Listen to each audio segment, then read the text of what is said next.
पवित्र श्रावण मास में भगवान महादेव की कथा श्रवण करना श्रेष्ठ पुण्य कर्म है। इस महीने में धर्म का अनुसरण करें। इस महीने की एक विशेष महिमा है और गुजरातियों का पवित्र श्रावण मास कृष्ण पक्ष में पूर्ण होता है और गुजरात के बाहर उत्तर भारत में पवित्र श्रावण मास शुक्ल पक्ष में पूर्ण हो जाता है।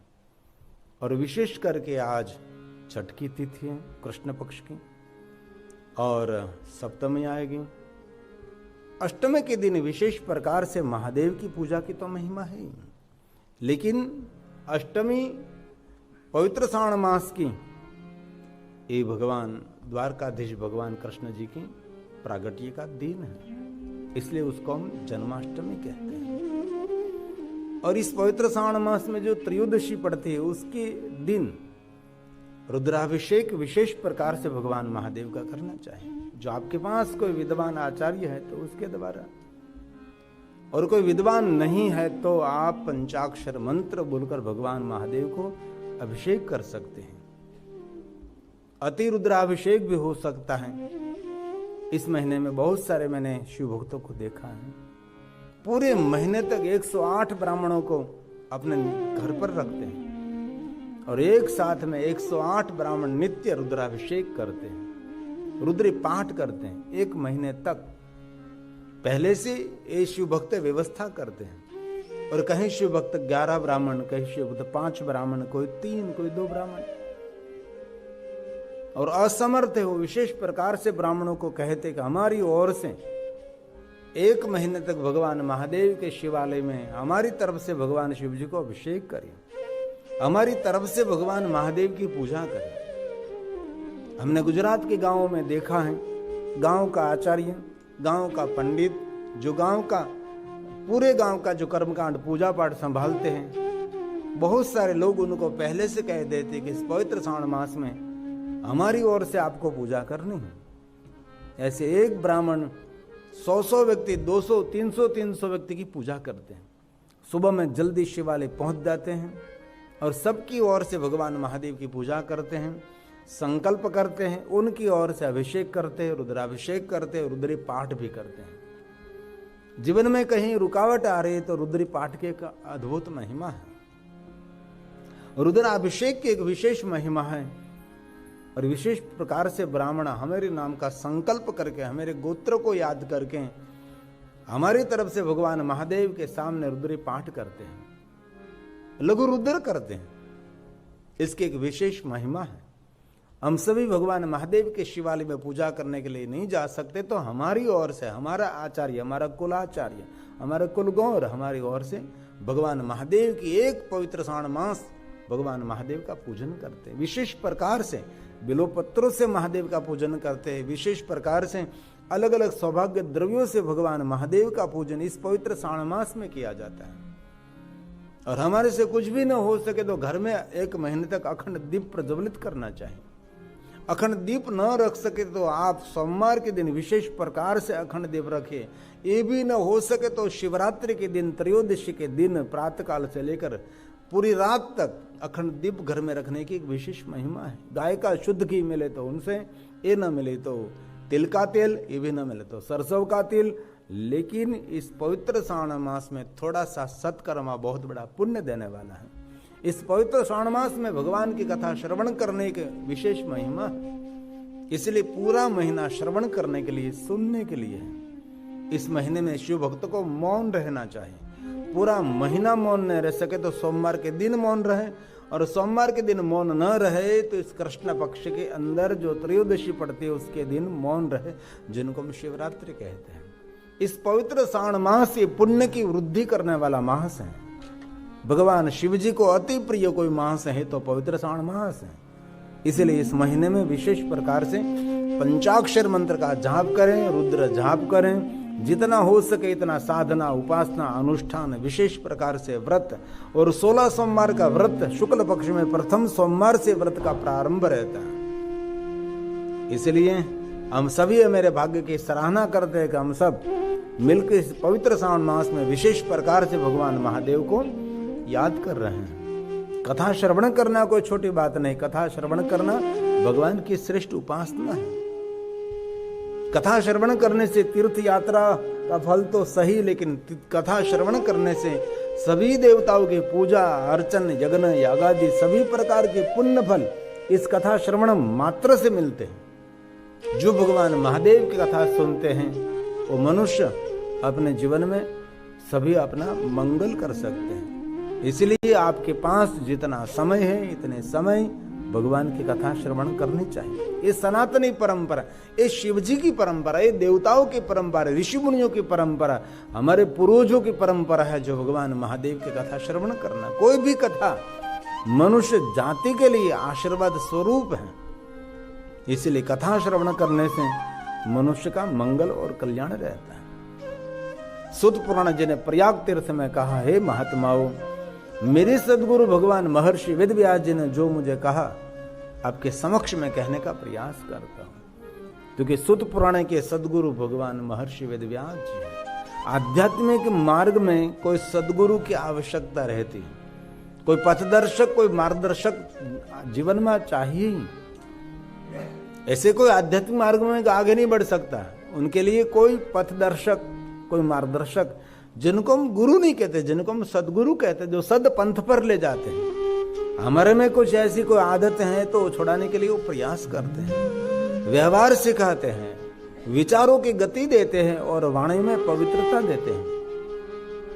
अंतर आत्मा को जगाने का कार्य सदगुरु का है। इसीलिए हमारी परंपरा में सबके पर कोई न कोई सदगुरु है, और कोई भी हमारा सनातनी ऐसा नहीं कि जिनके पर सदगुरु की छत्र छाया नहीं है। हमारे गुजरात में बहुत सारे समाज ऐसे हैं जहां तक उन पर सदगुरु की छत्र छाया नहीं रहते वहां तक उसका विवाह भी नहीं होता। विवाह से पहले उसको सदगुरु धारण किया जाता है और सदगुरु उसको मार्गदर्शन करते, बाद में बेटे का बेटी का विवाह रहता है। ऐसे बहुत सारे समाज को हमने देखा है। इसलिए अपने अपने सदगुरु की एक श्रेष्ठता है। और ये 7 वार में से ये बृहस्पति का जो गुरुदेव गुरुवार है उसकी विशेषता है। और विशेष प्रकार से गुरुवार के दिन गुरुदेव की उपासना करते हुए, बृहस्पति देव को याद करते हुए आज के दिन विशेष प्रकार से खीर का भोजन करना चाहिए और गुरुदेव को खीर का भोजन अर्पण करना चाहिए। ये गुरुवार की श्रेष्ठता है। एक ज्ञान देने वाला, समझ देने वाला, दिशा दिखाने वाला एक गुरुवार है। लिंगोत्पत्ति श्रुता शुभा श्रुत्वा यस्या प्रभावेन दुख नाशो भवेद्य। जो मनुष्य भगवान महादेव के लिंग स्वरूपों की कथा श्रवण करते हैं, ये मनुष्य अपने जीवन के दुखों में से मुक्त रहता है। और भगवान स्वयं शिव एक ऐसे देवता हैं जीवन के सभी दुखों में से मुक्त कर सकते हैं। इसलिए विश्व के सभी देवी देवताओं का आराधन करते करते विशेष प्रकार से भगवान महादेव का आराधन करना चाहिए। और भगवान महर्षि वेद व्यास जी ने शिव महापुराण अंतर्गत कहा है, कोई आदि, कोई अनादि, कोई पहली, कोई प्रथम पूजा है तो भगवान महादेव के निराकार लिंग स्वरूप की पूजा है। पूरा लिंग पुराण है स्कंद पुराण में, और सभी पुराणों में भगवान महादेव के निराकार लिंग स्वरूप की पूजा की प्रधानता दी है। और हमारे भारत देश के अंदर हम गौरव करते हैं, एक भी गांव, एक भी शहर, एक भी नगर, एक भी महानगर नहीं है कि जहां भगवान महादेव का शिवालय नहीं है। हर गांव में शिवालय है, और जिस गांव में शिवालय नहीं, इस गांव में कभी पैर भी रखना नहीं चाहिए। इस गांव के प्रति कभी दृष्टि भी नहीं करनी चाहिए। इस गांव का पानी पीने की बात तो दूर की रही, भोजन करने के लिए कभी सोच भी नहीं सकते। इसलिए हमारे गुजरात और भारत में विशेषता है कि सभी गांवों में भगवान महादेव विराजते हैं। कोई गांव ऐसा नहीं जहां शिव जी का शिवालय नहीं, और भारत देश का कोई तीर्थ ऐसा नहीं जिस तीर्थ में भगवान शिव नहीं है। भारत देश का कोई सरोवर ऐसा नहीं कि सरोवर के आसपास कहीं शिव जी ना, और भारत की कोई सरिता भी ऐसी नहीं है जिन सरिता के तट पर भगवान महादेव नहीं। सागर के तट पर, सरिता के तट पर, सरोवर के तट पर, प्रवाह पहाड़ों के ऊपर, पहाड़ों की गुफाओं में, पहाड़ों की कंदरा में, नगर नगर में, महानगर में, सभी स्थान पर भगवान महादेव के शिवलिंग रहते हैं। इसलिए स्वयं ब्रह्मा जी ने नारद जी को कहा था, नारद कितने भगवान महादेव के शिवलिंग है, संख्या न विद्यते। अभी तक किसी देवताओं ने भी गिनती नहीं की और मैंने भी कभी गिनती नहीं की। अगणित संख्या में भगवान महादेव के लिंग स्वरूप विराजते हैं, जो आदि पूजा, जो मूल पूजा, जो महापूजा, जो श्रेष्ठ पूजा, सर्वोपरि पूजा है। शिवलिंग पूजा की प्रधानता है। मूर्ति पूजा गौण है, लिंग पूजा प्रधान है। कोई भी देवी देवताओं की मूर्ति आप बनाकर उसका पूजन करो तो एक देवता की पूजा है। आपने कोई देवता की प्रतिमा निर्माण कर ली और प्रतिमा की पूजा कर रहे हैं तो उसकी एक की पूजा है। लेकिन शिवलिंग एक की पूजा नहीं, आलयम सर्वदेवानाम तस्मालिंगमुच्यते। विश्व में जितने देवी देवता, तीर्थ, नक्षत्र, ग्रह जितने है, सब की पूजा इस शिवलिंग के अंदर है। क्यों?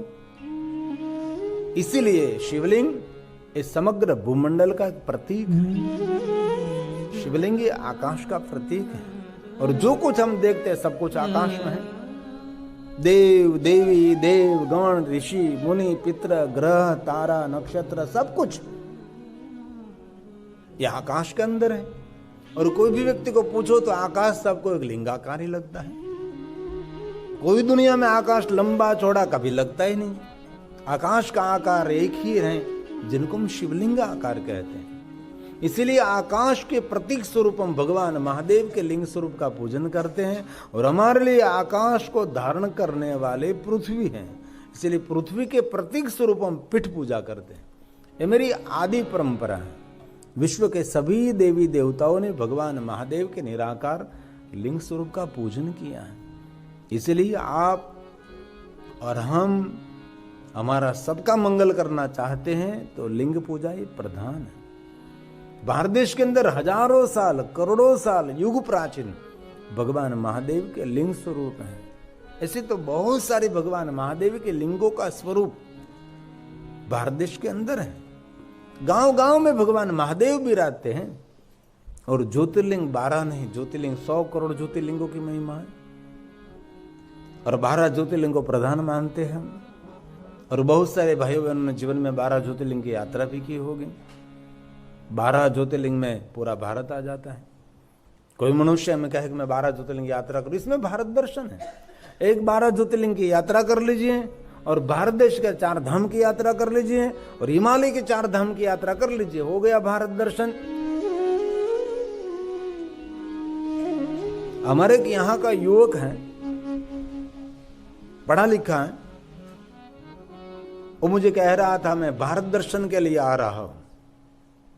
तो मैंने उसको पूछा भारत दर्शन के लिए आप पहले कहां जाएंगे? तो कि गोवा।